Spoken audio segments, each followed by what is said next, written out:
네, 여러분 안녕하세요. 한 주 동안 잘 지내셨는지요? 자, 이번 주는 사회복지법의 수직적인 체계에 대해서 학습하도록 하겠습니다.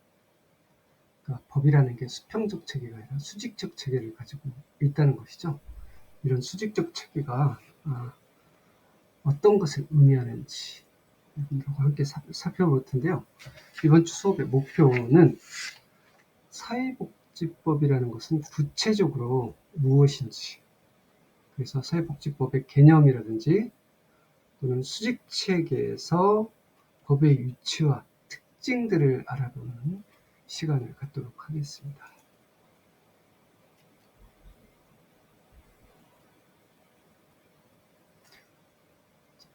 법의 개념을 먼저 살펴보도록 하겠습니다. 법이라고 하는 것은 무엇인가? 법이라고 하는 것은 일반적으로 법을 국회에서 입법을 통해서 만들잖아요. 그래서 우리는 흔히 법을 국회에서 만드는 법, 이렇게만 생각을 할 수가 있어요. 그렇지만 이제 학술적으로는 법이라는 것은 국가와 국민 사이의 권리와 의무를 명시하는 계약이라고 했어요. 여기서 누가 누구의 계약이다? 국가와 국민 사이의 그 안에 권리자 의무를 명시한 계약이라고 설명을 하고 있습니다. 그래서 그렇게 본다면 범위가 상당히 넓어질 수 있겠죠. 자, 이 개념을 계약이라는 개념을 가지고 좀 우리가 염두에 뒀으면 좋겠어요. 이 계약이라고 하는 것은 계약을 이행하지 않으면 어떤 현상이 발생해요? 뭔가 계약을 이행하라고 청구하거나 강요할 수 있다는 것을 의미할 수 있겠죠. 근데 계약이 빠져버리면 해도 되고 안 해도 되는 거예요. 그래서 이 법이라는 것은 계약이라는 의미를 가지고 있다라는 것을 우리가 염두에 둬야 되고요. 그리고 법이라는 것은 수직적인 체계를 가지고 있다. 왜 수평적 체계도 아니고 수직적인 체계일까? 이제 법이라는 것은 법체계의 본질적인 속성들이 있고 사회적 필요성에 의해서 법이 이렇게 이제 만들어지는데, 법이라는 것은 이 법의 본질적인 속성이라고 하는 것은 질서를 유지하고 분쟁을 해결하는 역할들이 있죠. 그래서 사회 구성원들이 공통된 규범을 따르도록 이제 법의 권위를 부여를 했어요. 그러니까 이걸 따르지 않으면, 법을 따르지 않으면 신체상의 그 자유를 구속할 수 있는 이런 벌칙이 주어지죠. 그런데 이제 법이라는 것은 여러 형태의 법들이 있는데 법의 다양한 법들의 그 법적 갈등이 생기고 법과 관련해서 모호한 현상들이 발생할 수 있어요. 이따가 설명을 하겠지만 우리가 이제 꼭 어떤 특성들이 꼭 한 가지 법의 문제만 해당되지 않는 다양한 문제들과 연결되어질 수 있어요. 그랬을 때 어떤 법을 우선 의해야 될 것인가?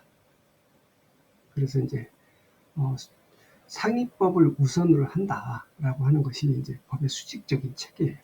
그래서 하위법은 상위법의 내용에 위반할 수가 없다.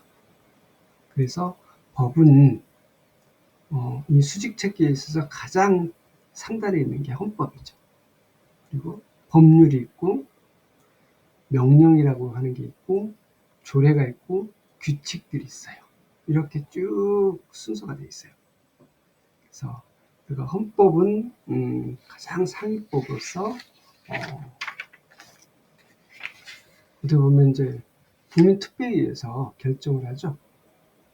그래서 이 헌법은 국민이 결정하는 거고, 법률이라고 하는 것은 누가 만들어요? 법률은 국회의원들이 법을 제정하죠. 헌법기관인 국회에서 국회의원들이 법률을 정해요. 그리고 명령이라고 하는 것은 대체적으로 이제 대통령령 이런 것들 명령이라고 하죠. 그래서 대통령이나 중앙부서에서 명령을 제정하고 조례나 규칙 같은 경우는 어디서 정해요? 지방자치단체에서 정하죠. 이렇게 쭉 순서가 있다.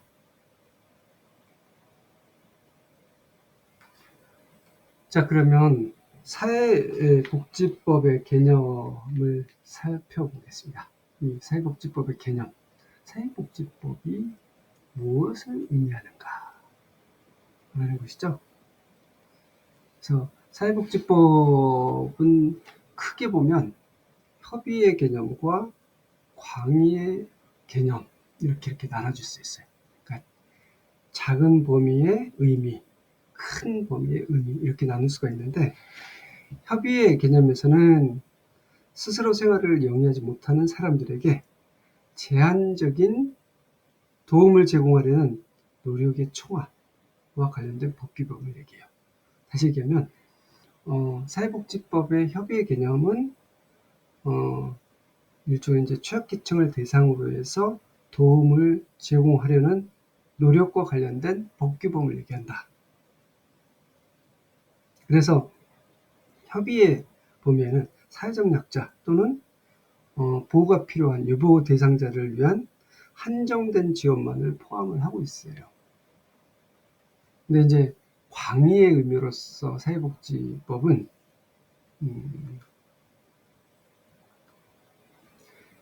국민의 인간다운 생활을 보장하기 위한, 그러니까 포괄적이죠. 포괄적으로 인간다운 생활을 보장하기 위한 사회보장 또는 보건의료, 교육, 주택, 사회서비스 등 그 내용을 담고 있는 헌법이나 법률, 명령, 조례, 규칙 등을 모두 통칭한다. 사회복지법이 그러면 헌법부터 법률, 명령, 조례, 규칙까지 모두 다 통칭을 한다. 그러면 사회복지법이 전체 상위법인가요? 그런 건 아니에요. 그 안에 인간다운 생활을 보장하기 위한 내용들이 모두 사회복지법이라는 이름 하에 들어와 있다는 거예요.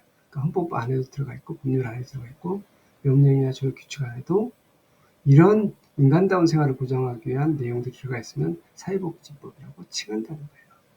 그래서 헌법 제34조에는 어떤 규정이 있냐면 모든 국민은 인간다운 생활을 할 권리를 가진다고 규정을 하고 있어요.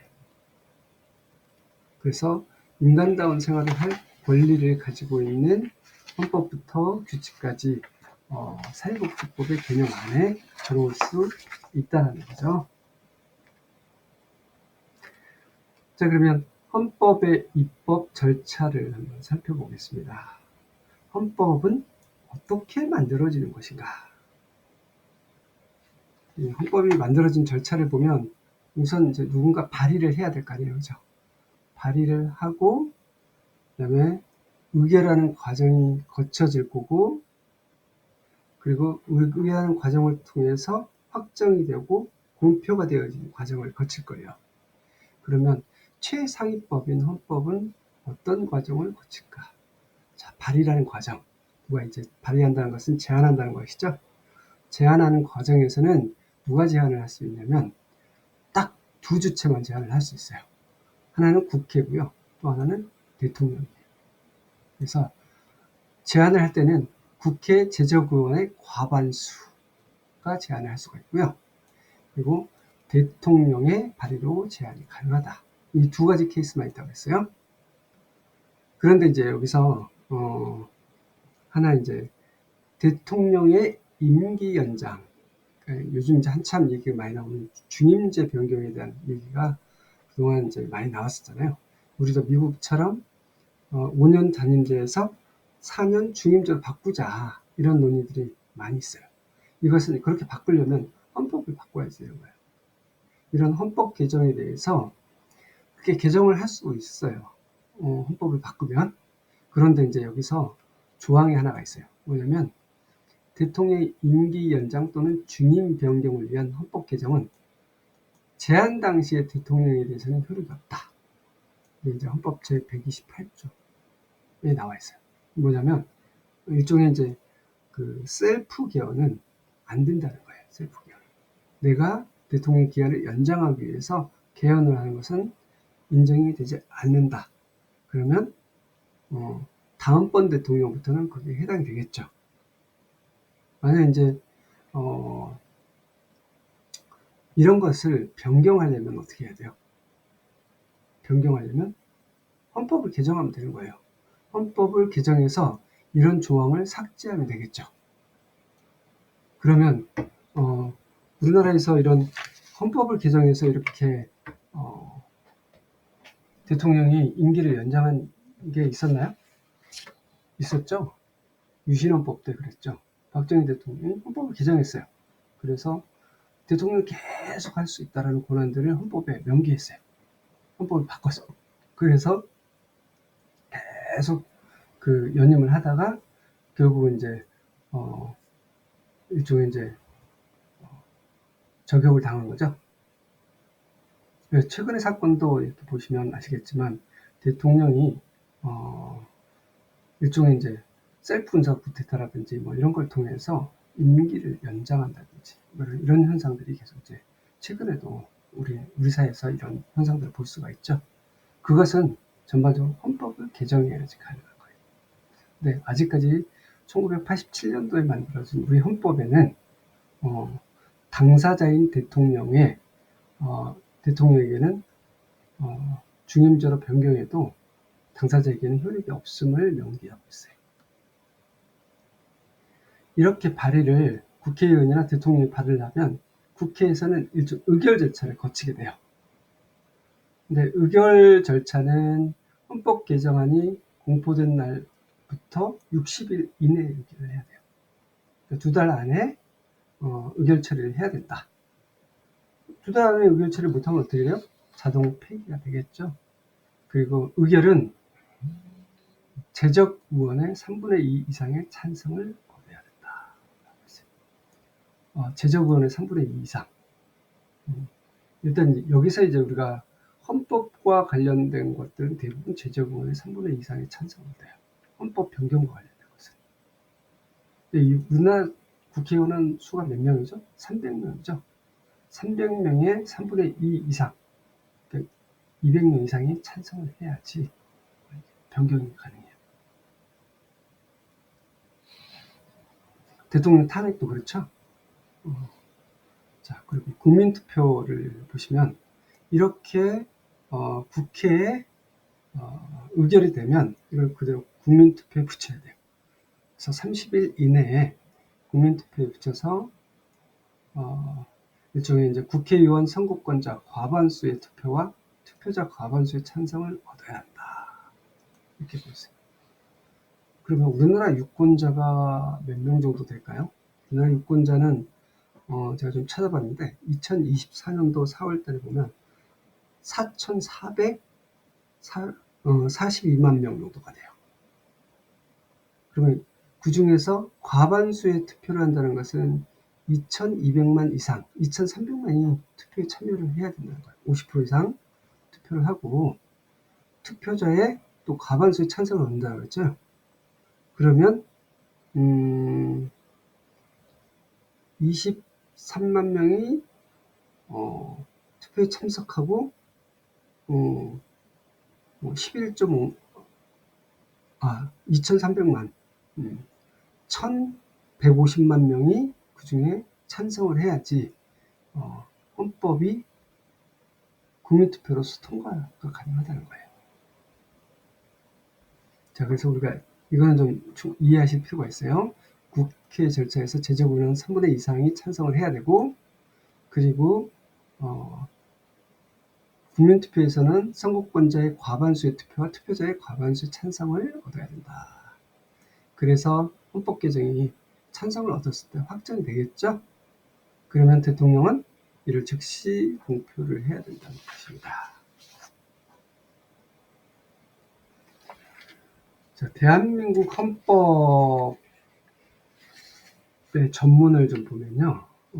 전문을 보면, 제가 이 전문을 동영상을 좀 틀어서 여러분들이 좀 보여주고 싶은데, 잠깐만요, 여러분. 여러분들 헌법 전문을 한번 좀 봐볼 필요가 있어서, 제가 이제 그 8.15 행사 때, 김남길 배우가 헌법에 대한 전문을 이렇게 읽어준 낭독이 있어요. 잠깐만 좀 보여드릴게요.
영상이 그런 소리가 들어가지 않은 것 같아요. 자막만 들어가는데, 여하튼 이 대한민국 헌법의 포인트는 일제시대 3.1운동을 계승했다는 거잖아요. 3.1운동의 정신을 계승했고 임시정부의 법통을 계승했다는 거예요. 그리고 사회민주 이념을 계승했고, 그래서 자유민주적 기본 질서를 중요시하고, 그리고 자유와 권리에 따른 책임과 의무를 강조를 한 거예요. 그리고 이걸 통해서 국민 생활의 균등한 향상을 기하고, 밖으로는 한국적인 세계 평화와 인류 이바지함으로써 우리들의 자선의 안전과 자유와 행복을 영원히 확보할 것을 다짐하는 것으로 이렇게 정리를 하고 있습니다.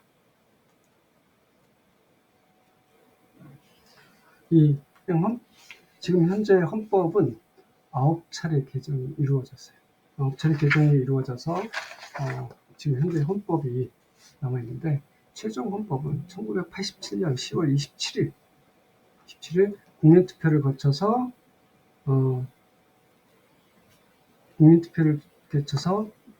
공표가 됐습니다. 그래서 9차 개정을 보면 사회복지법 체계에서 가장 상위에 있는 헌법은 사회복지법들을 구성하고 가장 근본적인 부분을 규정하고 있습니다. 그러니까 헌법이 사회복지법의 내용들을 규정하고 있다는 것이죠. 그리고 이제 87년 60 민주화운동으로 이루어져 있다. 9차 헌법은. 그래서 국민 요구에 따라서 역사상 최초로 여야의 합의에서 1980년도 6일 10월 27일에 국민투표를 거쳐서 공표가 된 상황입니다. 지금까지 그러면 그 이후로는 개정이 없었다는 얘기죠. 자, 헌법의 기본권과 사회권을 좀 보도록 하겠습니다. 헌법의 기본권과 사회권을 좀 보면요. 기본권 제10조를 보면 모든 국민은 인간으로서의 존엄과 가치를 가지며 행복을 추구할 권리를 가지며 국가는 개인이 가지는 불가침, 기본적 인권을 확인하고 이를 보장할 의무를 진다라고 하고 있습니다. 그러니까 우리 국민은 인간으로서의 기본적인 존엄한 가치를 가지고 있고 행복을 추구할 권리를 가지고 있다는 거예요. 그래서 이것에 대해서 침해받지 않을 권리, 이것을 보장할 수 있는 국가는 의무를 진다는 거예요. 그리고 이제 사회권을 보면 헌법 제34조 사회권, 사회권적 기본권. 1항에 보면 모든 국민은 인간다운 생활을 할 권리를 가진다. 그리고 2항에 보면 사회보장, 사회복지 증진에 노력할 국가의 의무가 있다. 그리고 3에서 5항 보면 여성이나 노인, 청소년, 장애인, 기타 등 사회권 대표적인 주체인 사회적 약자의 예시를 들어놓고 있어요. 그래서 사회복지법들은 모든 국민이 인간다운 생활을 할 권리를 제도적으로 실현할 수 있도록 구체화시키는 역할을 하고 있다는 거예요. 자, 우리가 이제 이 사회권이 왜 중요하냐 이거예요. 그러니까 앞서 제가 말씀드렸던 것처럼 이제 자비나 자선의 개념이면 복지가 자비나 자선의 개념이면 그것을 보장받을 국민이나 또는 사회적 약자들은 내가 그것을 받지 못했을 때 그것을 국가로부터 요구할 수 있는 권리를 가진다 안 가진다, 이런 기본권이 없으면 가지지 못해요. 다시 얘기하면 국민과 국가가 이렇게 이제 약속을 계약한 게 없으면 우리가 이제 내가 사회 서비스를 받아야 되는데 받지를 못했어요. 그러면 그것에 대해서 구제할 권리를 우리가 주장할 수가 없는 거예요. 그렇지만 이렇게 사회권 기본권을 법률로 이렇게 딱 명시를 해놨기 때문에 내가 인간으로서의 존엄과 가치를 가지고 그 행복을 추구하기 위해서 이런 권리, 사회복지 서비스를 받을 권리들을 국가에 요구할 수가 있고, 내가 그것을 받지 못했을 때는 국가로부터 그것을 요구할 수 있는 권리를 가진다는 거예요. 이게 이제 사회권이라는 기본권이 있기 때문에 가능한 거예요. 근데 이 사회권을 얻기까지는 옛날 프랑스 혁명 때부터 일종의 시민들이 굉장히 많이 투쟁을 통해서 쟁취를 한 거죠. 그래서 금방 이렇게 얻어졌던 것은 아니에요. 여하튼 우리는 이제 이런 사회권이 존재하고 있다는 사회복지사들은 충분히 이해하실 필요가 있다. 자, 경제조항에서 보겠습니다. 헌법 제119조에는 경제와 관련된 조항이 있어요. 자본주의 폐해를 막기 위해서 탄생한 사회복지이기 때문에 경제와 관련돼서도 이 조항들도 매우 중요하게 다루어지고 있습니다. 경제조항 119조에 보면 119조 1항에 보면 이런 조항들이 있어요. 대한민국의 경제질서는 개인과 기업의 경제상의 자유와 창의를 존중함을 기본으로 한다라는 조항이 있어요. 그 얘기는 뭐냐면 자유시장 경제를 기본으로 하고 있어요. 그런데 제2항에 보면 국가는 균형 있는 국민경제의 성장 및 안정과 적정한 소득의 분배를 유지하고 시장의 지배와 경제력의 남용을 방지하며 경제 주체 간의 조화를 통한 경제 민주화를 위하여 경제에 관한 규제와 조정을 할 수 있다라는 조항이 있어요. 우리 교과서에 보면, 책에 보면, 교재에 보면 이런 조항들이 있어요. 그래서 자유시장 경제를 기본으로 하지만 적정한 소득 분배를 위해서는 규제와 조정을 할 수 있다라는 거예요. 이 얘기는 뭐예요?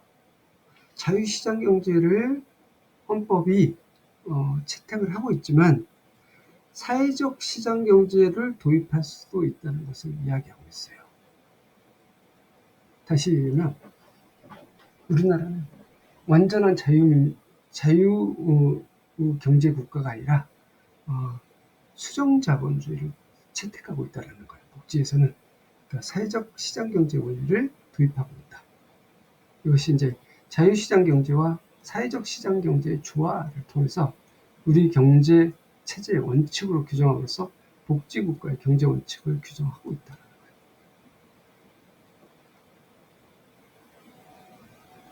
거예요. 자, 다음 사회보장 기본법을 보도록 하겠습니다.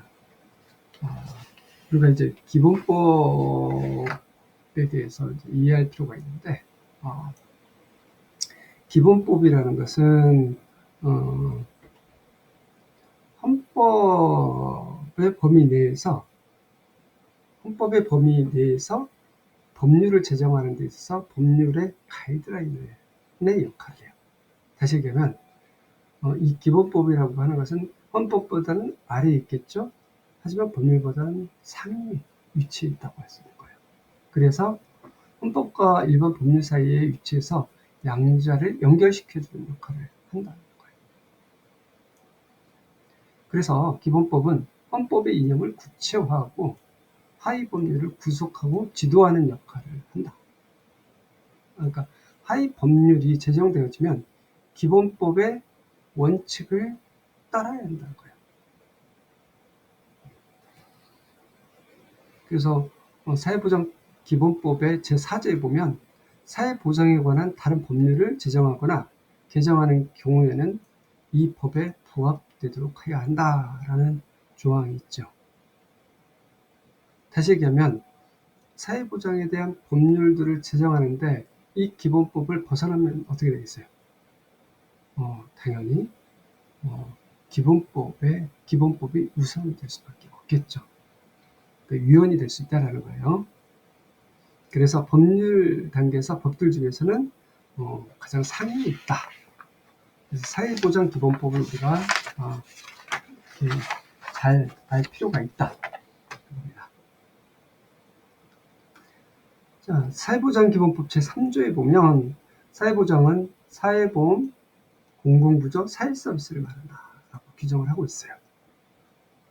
그러니까 우리가 얘기하는 사회보험은 4대 보험, 그다음에 공공부조는 공공급여, 그리고 사회서비스, 이것을 사회보장은 총칭하고 있어요. 그래서 사회보장의 개념은 일반적으로 사용하는 사회복지의 개념이고, 따라서 사회보장 기본법에서 사용하는 사회보장이라는 용어, 이런 용어는 사회복지로 인식하는 것이 바람직하다. 그래서 사회보장은, 다시 얘기하면 사회복지는 사회보험, 공공부조, 사회서비스를 말한다 라고 이렇게 바꿔도 된다는 거예요. 그리고 제2조를 보면 사회보장의 목표가 나와 있는데, 사회보장은 모든 국민이 다양한 사회적 위험으로부터 빈곤이라든지 실업, 건강의 위험으로부터 벗어나 인간다운 생활을 할 수 있도록 자립을 지원하며 사회 참여, 자아 실현에 필요한 제도와 여건을 조성하고 사회통합과 행복한 복지사회 실현을 하는 것을 기본 이념으로 한다는 거예요. 그러니까 쉽게 얘기하면 사회보장법은 사회적 위험으로부터 개인을 보호한다는 거예요. 이것은 이제 헌법 제34조 1항 인간다운 생활을 할 권리를 실현하기 위한 법이란 이 맥락을 가지고 있다는 거예요. 다시 얘기하면 사회보장기본법은 인간다운 생활을 하기 위해서 인권과 사회권을 보장하기 위해서 만들어 놓은 법이라는 거예요. 그러니까 헌법의 하위법이라는 거죠. 자, 사회복지법을 우리가 이제 이 정도는 좀 알고 있어야 돼요. 이 내용들. 사회복지법을 총칭하면 사회보장기본법이라는 게 있다고 했죠. 사회보장기본법 가운데 보면, 그래서 사회보장급여 이용 제공에 관한 제공 및 수급권자의 발굴에 관한 법률들이 있어요. 이 사회보장기본법은 크게 세 개의 큰 축으로 되어 있어요. 근데 일단 크게 두 축으로 되어 있어요. 하나는 소득 보정에 대한 개념이 하나가 있고, 또 하나는 돌봄의 사유화라는 개념. 그러니까 돌봄이 개인적 책임이 아니라 사회적 책임이라는 것을 강조한 크게 두 가지 개념으로 나눠져 있어요. 그래서 소득 보장에 대한 부분들은 크게 이제 또 두 가지로 나눠져 있어요. 하나는 보편적인 전 국민을 대상으로 한 사회보험법과, 그리고 취약계층을 대상으로 하는 공공부조법으로 나눠져 있어요. 그리고 돌봄의 사회화는 사회서비스법으로 이렇게 나눠져 있는데, 우선 소득보장과 관련해서 보면 대표적으로 우리가 사회보험법 있죠. 5대 보험, 국민건강보험, 산재보험, 국민연금, 고용보험, 노인장기요양법, 이런 것들은 사회보험법이라고 얘기하죠. 그래서 5대 보험법이 있고요. 그리고 공공부조법이 있죠. 국민기초생활보장법이 있고, 의료급여법, 긴급복지지원법이 있죠. 국민기초생활보장법은 이제 옛날 차상 계층들을 모두 보장하는, 기초생활 대상자를 모두 보장하는 법이고, 그리고 차상위 대상으로 해서 의료급여나 긴급복지지원법들이 있는 거죠.